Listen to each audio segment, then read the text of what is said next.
Going in.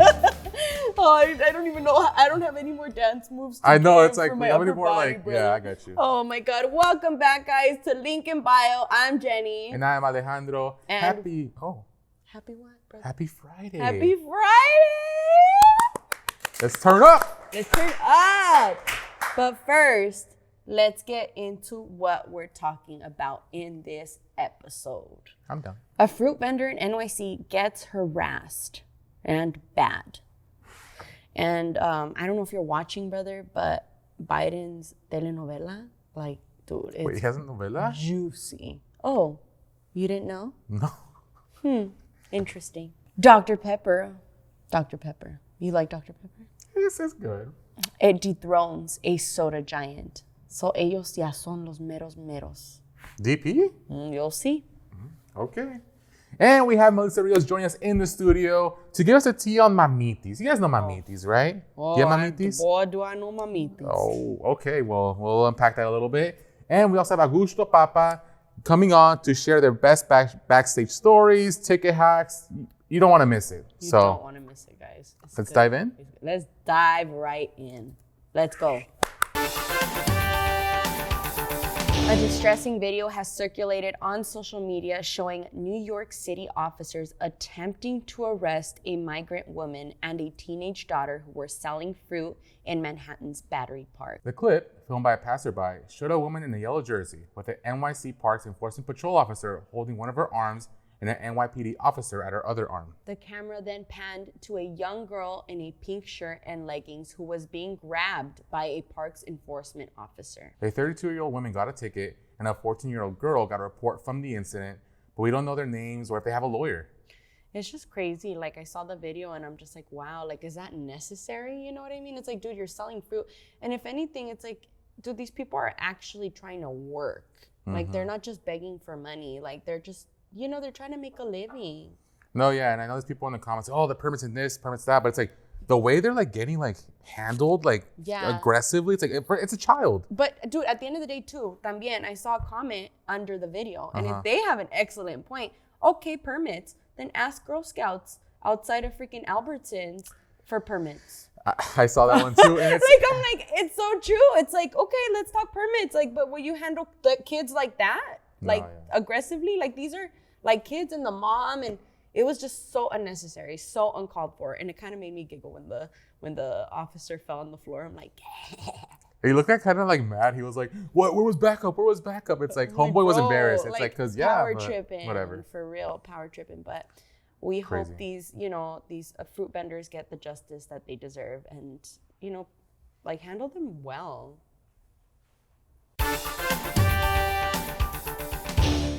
Brother, are you watching this new telenovela?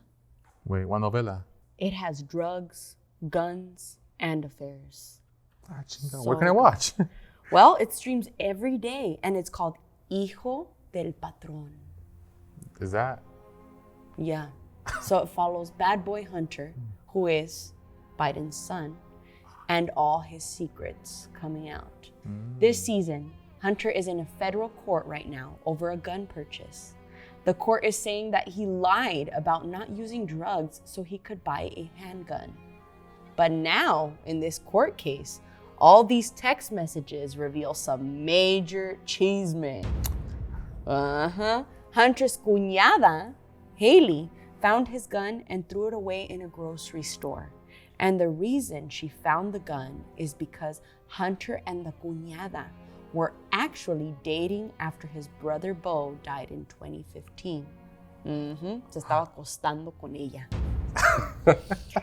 Oh my God, this is crazy, dude. Wait, so like, I didn't even know, was his name Hunter? I didn't even know he looked like that. That was younger. Oh, well, that's him. Hunter's ex-wife, Kathleen, wrote in her book that she grew suspicious of all the time he was hanging out with the cuñada after his brother's death. So, shoulder to cry on. I'll be your shoulder to cry on. But you know what the shoulder turns into. That's his brother, what the shoulder turns into. Hunter's daughters discovered the affair between him and Haley. And then Padre Biden released a statement in 2017 saying he supported Hunter and Haley's relationship. But they broke up 2 years later. What? This is crazy, dude. But dude, what's going on in the White House? I want to watch. I need to watch. Yeah. I mean, would you date your cuñada like after your brother passes, or? I mean, I'm sure there's like a time period where it's okay, right? Oh, I mean, Like, I don't know how. it seemed like it was like right away. Like I mean, it seemed like it. I don't know. Maybe homeboy was high. He had the gun. Like, I don't know, sister. he did the moment and stuff. But That's true. we definitely have to keep watching. Oh, most definitely. So, you guys stay tuned to El Hijo del Patrón. Alejo, finally, the country has come to its senses. Dr. Pepper has dethroned Pepsi for the runner-up spot in the soda rankings. Wait, Pepsi? Pepsi. DP? The Pepsi has been dethroned by Dr. Pepper. After years of slowly gaining market share, Dr. Pepper inched ahead of Pepsi as the #2 soda brand in the country. How does it feel knowing Pepsi is where it belongs now, brother? They got to redo this whole test because I think Pepsi is still Pepsi, bro. DP's good, but like, wait, what company does DP even fall with? Is it its own company? I think it's its own company, but like, you drink Pepsi willingly, brother? Bro, I go to restaurants and I'm like, hey, can I get a Pepsi? Like, oh, we have Coke. Is that okay? I'm like, no, I don't want Coke. Bro, Pepsi tastes like hot dog water that's been sitting in the sun all day. That shit has no fizzle. Why are you tasting fucking hot dog water first? It's Brother, like, that's the only thing I can use to describe Pepsi. nah, dude. And then you won't know who's the head of all the sodas. Well, it's Coke, but Yes. I The mean- Mexican Coke, to be exact. oh, in the glass bottle. yes. No, yeah, of Yes. course. Nobody's touching that shit ever. I mean, at least Pepsi got like the Doritos thing going on. You know, like the Cheetos. Y'all got that. Oh, but, Frito-Lay? yeah, but Yeah. when it comes to the soda game, nah, bro. Y'all not touching. I mean, look, Dr. Pepper is good, but like, what even is it? Like, how do you describe that flavor of like, Tastes like a color, bro. Or like medicine, right? No? is that why it's called Dr. Pepper? It's medicine? Maybe. I guess. Apparently, no one even knows. See, like, the company says it's a mix of 23 flavors. They'll only reveal that it's a blend of fruit flavors and extracts. But why doesn't it actually say the flavors? Like, what's the secret? I mean, Lee, they're holding that secret that got them to second place. You feel me? All right, well, let's keep. All right, so apparently, Dr. Pepper sommeliers say they can taste amaretto, almond, carrot, caramel, licorice, orange. The list goes on and on. I mean, look, DP, that's cool, but bro, ease up on the Pepsi hate. Bro, I hate Pepsi. Where's the cam that I could say Pepsi's trash? It's the only soda that you take 2 sips out of and it goes flat. I like And flat soda. even the bottle that they have looks stupid, bro. It looks like a big bag. I like the bottle. No shot, bro. It looks like one of those tanks that No. you have on top of the house. Like The these- Rotoplas? Yeah, that's what it looks like. I would never be even holding it is uncomfortable. Like, get that shit out. No, it's ergonomically like built, so that way, you know. Nah, bro. The craziest thing about Dr. Pepper is that the secret recipe is stored in a bank vault in Dallas on some Krabby Patty shit, bro. All right, fine. I feel like we're never gonna get anywhere here. Agree to disagree. But what do you guys think? What do you like more, Pepsi or Dr. Pepper? There's only one answer to that question. Brother, can I see your IG real quick? Why? It's like no, dude. Like this is like those Fashion Nova ads come up and like. Yeah, know. dude. Or those freaking ads, people on OnlyFans, promoting themselves on meme pages. Her ad is blank. It's like, yeah, okay, like sorry, just keep, yeah. Honestly, all this porn on social media is crazy. It's getting out of hand and it's taking on some new victims.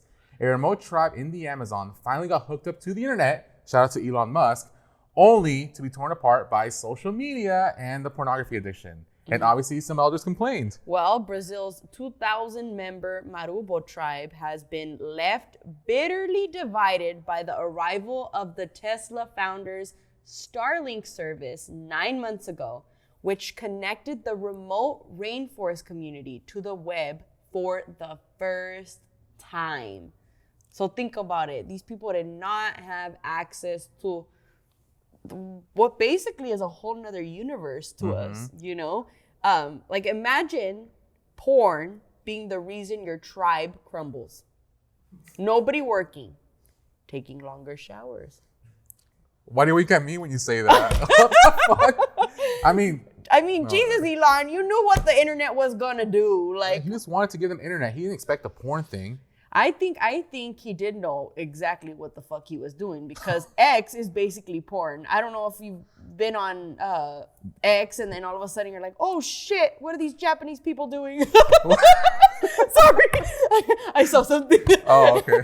I'm like, oh no, what's going on? You have a point there. No, but yeah, that's a valid point. Yeah. Imagine having like fans in the Amazon on your OnlyFans. It's like where my audience tuning in from? It's like the Amazon. Oh, okay. That's cool. I mean, yeah, you never know.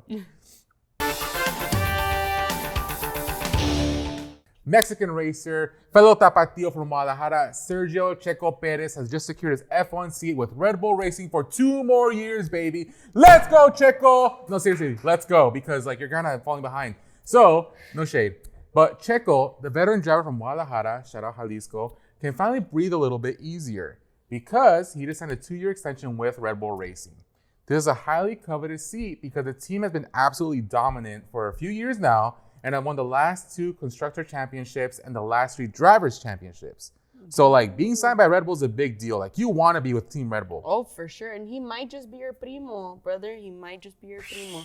But yeah, we have a couple F1 bros here, and I know Red Bull is solid as fuck. Mm-hmm. Like, they got it on lock. It's the real deal. Again, it's an honor to be with Red Bull. From what I've heard, I've never been, but, you know. For real, like, Checo had a pretty good season, right? Yeah. He finished second behind his teammate, Max Verstappen.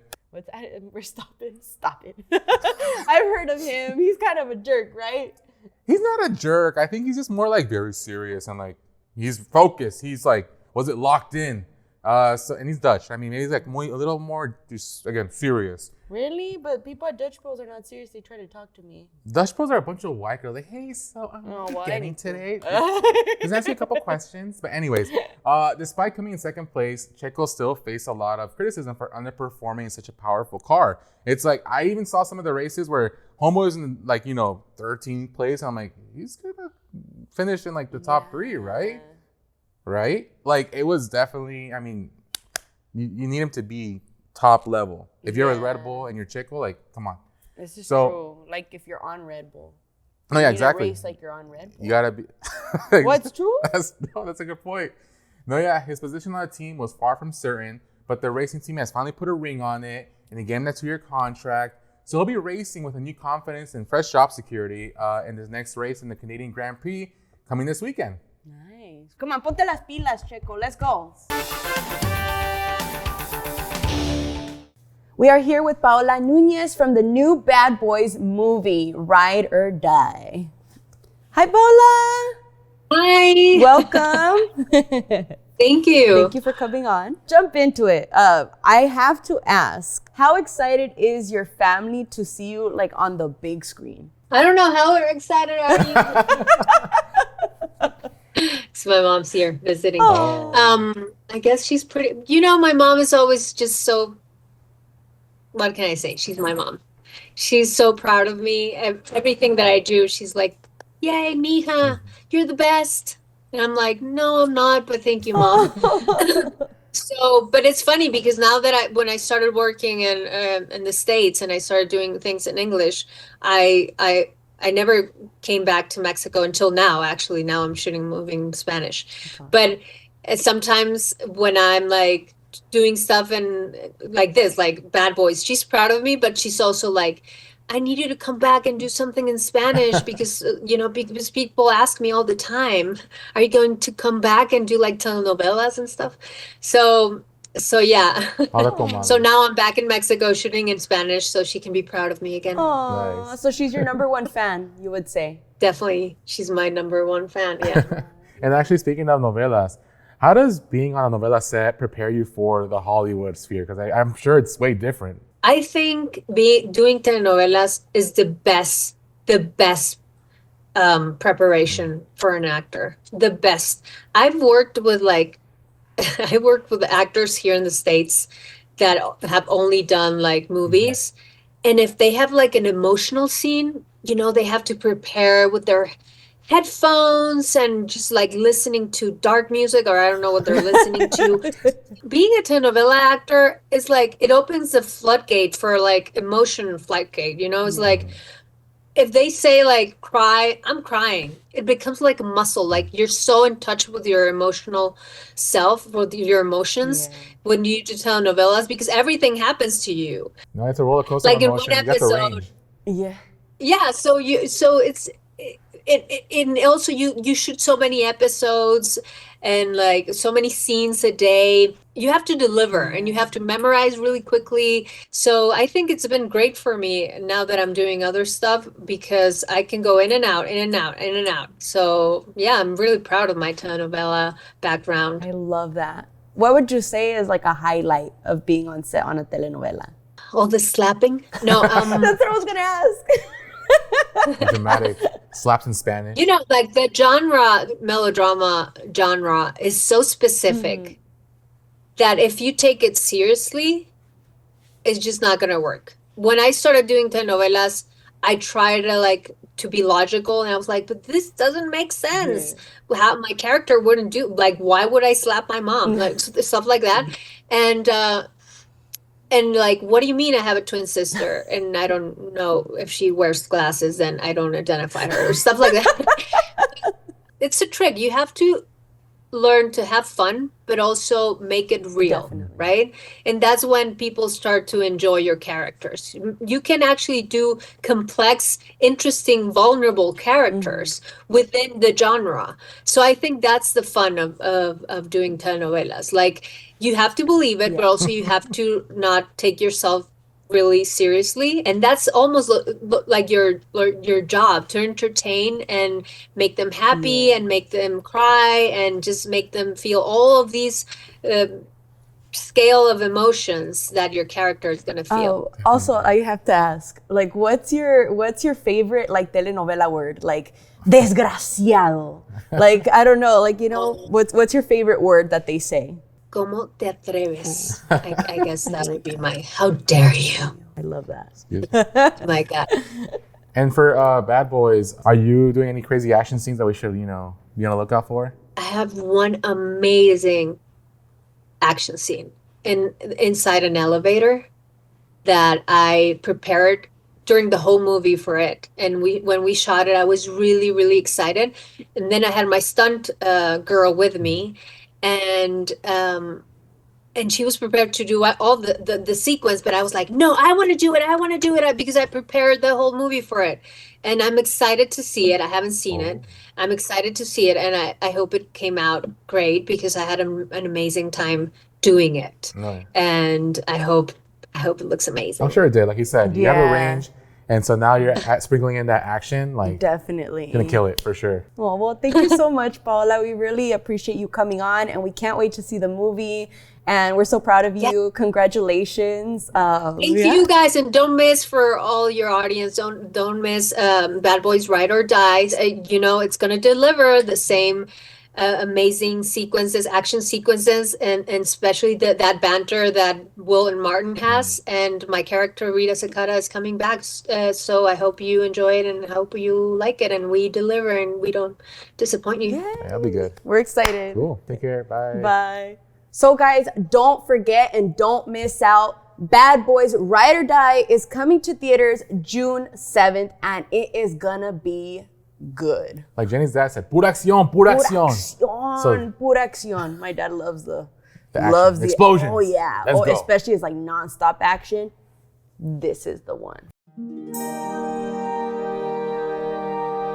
Listen, family first, always. But when it comes to guys with mamitis, it might be too much.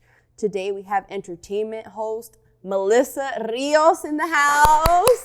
Woo! To talk about this phenomenon. Hi, Melissa.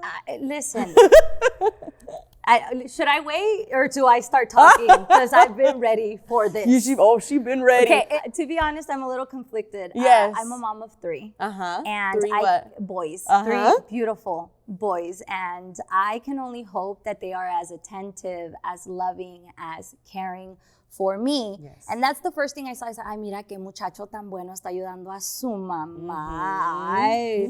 But then the more I saw the video, because I saw it like 5 times. Yes. I was just like, wait, is she carrying a baby? Like when you look at the video, she has a baby in her arms. What, the bride? Yes. The bride, Yeah, right, and she like kind of gives the baby back. And so at this point, I'm just kind of like, oh, he's one of thems. One of the guys que le deja todo a la esposa, even on the wedding day. And he's just not even self-aware. Yeah. Tenga tia, agarre mi mamá, walk her down the steps, you know, so she can. There you go. Yeah, and it takes someone to be self-aware, like, oh, right now it's not the moment. Not the moment. Exactly, because it's nice. Like, my mom, she's always told me, mira, mija, encuentra un buen hijo y vas a encontrar un buen esposo. But it's like, hold up. That ain't always the case porque I feel like it's sometimes a little too much. You know, like there's a time, like you said. There is a balance. I mean, they say, see the way he treats his mother, and that's the way he's going to treat you. He treats her with love and respect. Yeah. I mean, you can expect the same, but there is a bit of a balance. And I think as a woman, as a mother, it's going to be up to me to make sure that I set those boundaries. Yes. Because my kids are always going to want to come and eat at home and be with mommy, but did your wife cook? Why don't you go home to your wife?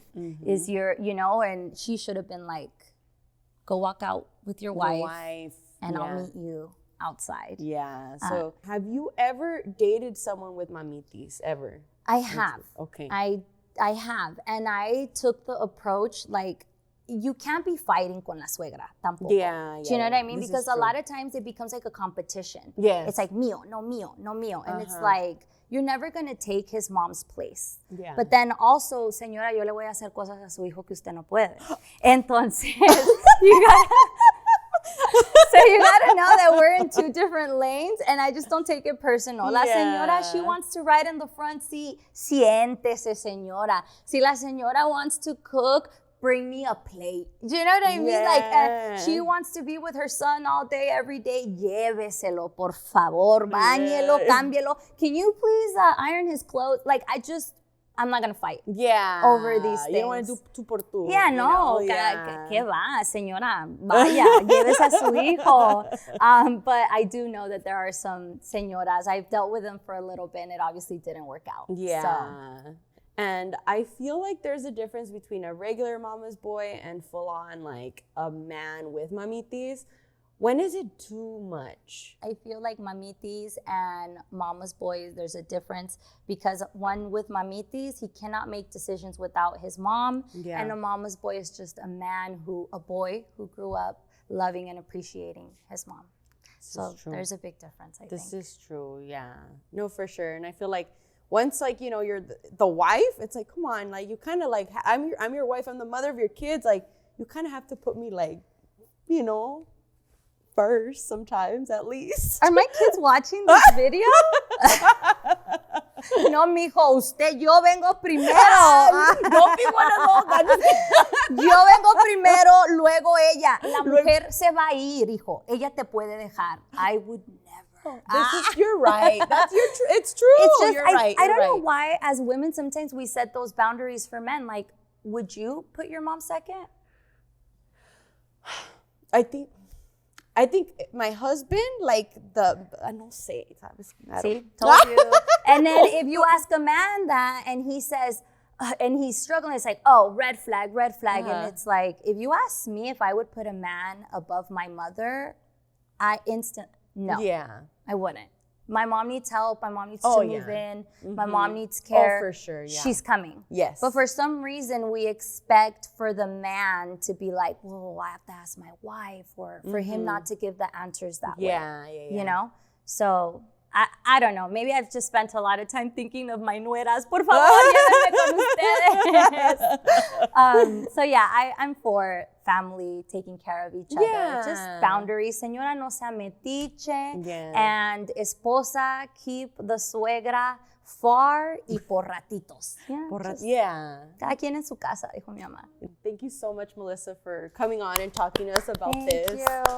Thank you. And also, where can people follow you? Oh, please follow me on Instagram at I'm Melissa Rios, YouTube, and you can also follow my podcast, Pa La Calle Podcast. Yay! Let's give her another round, guys. I'm conflicted, sister. I don't know if I'm Mamitis or not. I think I do. I don't think so because you treat your lady comes first. I've seen the way you treat Adrian. She comes first in your book. Okay. But I've seen Mamitis and it is not pretty. Yeah, so. But like Melissa said, there's good and, you know. The balance. I know. Low-key, I was expecting her to go full on, Mamitis. But then she's a mother of 3 boys, so it's like she's on the other side too, so. But.